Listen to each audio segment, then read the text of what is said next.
नित्य नियम सीता माता की चमत्कारी कहानी। इस कथा को प्रतिदिन सुनने से जीवन में शुभ कार्य होना शुरू हो जाते हैं। आपके जीवन में मंगल कार्य शुरू हो जाते हैं। कथा इस प्रकार है। सीता माता का नियम था प्रतिदिन नित्य नियम की कथा सुनना। सीता माता एक गौ माता के पास जाती हैं और बोलती हैं, हे गौ माता, मेरी कथा सुन लीजिए। गौ माता बोलती हैं, सीता मैया, अगर आपकी कथा सुनूंगी तो चारा नहीं खा पाऊंगी, और चारा नहीं खाया तो धनी को दूध नहीं मिलेगा, दूध नहीं दिया तो धनी मुझे मारेगा। इसलिए सीता माता, कृपया करके आप मुझे ये कथा किसी और दिन सुना देना। सीता माता आगे पहुंची तो उन्हें गंगा जी मिली। उन्होंने गंगा जी से बोला, गंगा मैया, आप मेरी नित्य नियम की कथा सुन लीजिए। गंगा मैया बोली, अभी 4 नहाने वाले आ रहे हैं, 4 नहा के जा रहे हैं, इसलिए अभी मुझे बिल्कुल भी फुर्सत नहीं है। आप मुझे अपनी कथा किसी और दिन सुना देना। सीता मैया ये सुनकर कुछ और आगे जंगल में गई, जहाँ उन्हें 2 माँ बेटियाँ दिखाई दी जो लकड़ी काट रही थीं। वो दोनों बहुत ज़्यादा दुखी थीं। 12 साल से लड़की को मेहमान लेने नहीं आया था।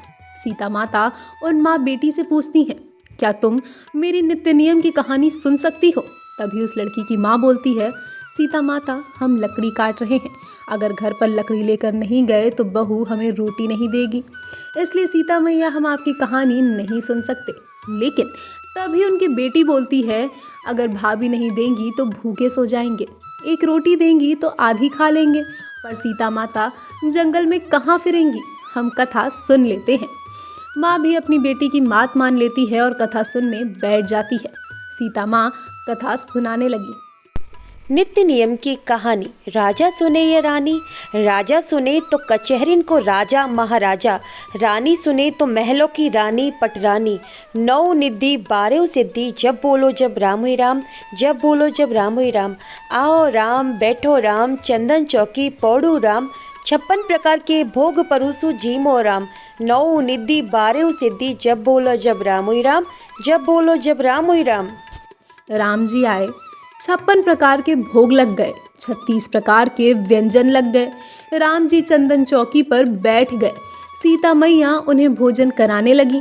भोजन कराने के बाद राम जी अंतर्ध्यान में हो गए। दोनों माँ बेटी यह देखकर बड़ी हैरान थी। सीता माता ने कुछ प्रसाद खाया, उसके बाद बचा हुआ भोजन सारा माँ बेटी को दे दिया।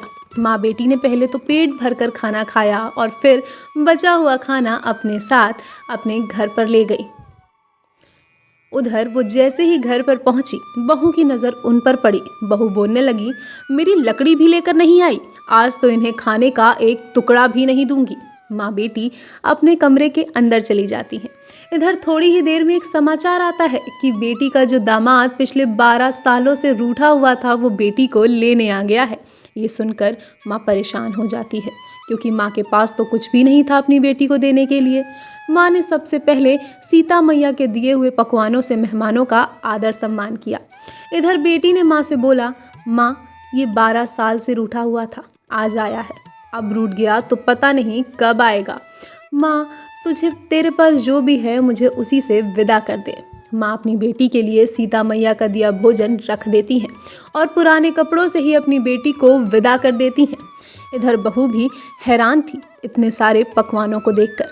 वो अपनी सास से पूछने लगती है, तुम्हारे पास इतना सारा खाना पकाने का सामान आखिर कहाँ से आया? तब उसकी सास ने बताया, हमें जंगल में सीता माता मिली थी, उन्होंने हमें कहानी सुनाई और ये खाने का सारा सामान दिया है। बहू बोली, आज से मैं जंगल जाऊंगी और तुम घर का काम करोगी। बहू दूसरे दिन से जंगल जाने लगी। चारों तरफ सीता मैया पुकार कर उन्हें ढूंढने लगी, लेकिन सीता मैया तो उन दुखियारी माँ बेटी के जीवन सुधारने आई थी। सीता मैया की नित्य नियम की कथा जो व्यक्ति प्रतिदिन सुनता है, वो जीवन में राजाओं की तरह राज भोगता है। उसकी किस्मत चमक उठती है और उसके अच्छे दिन भी शुरू हो जाते हैं।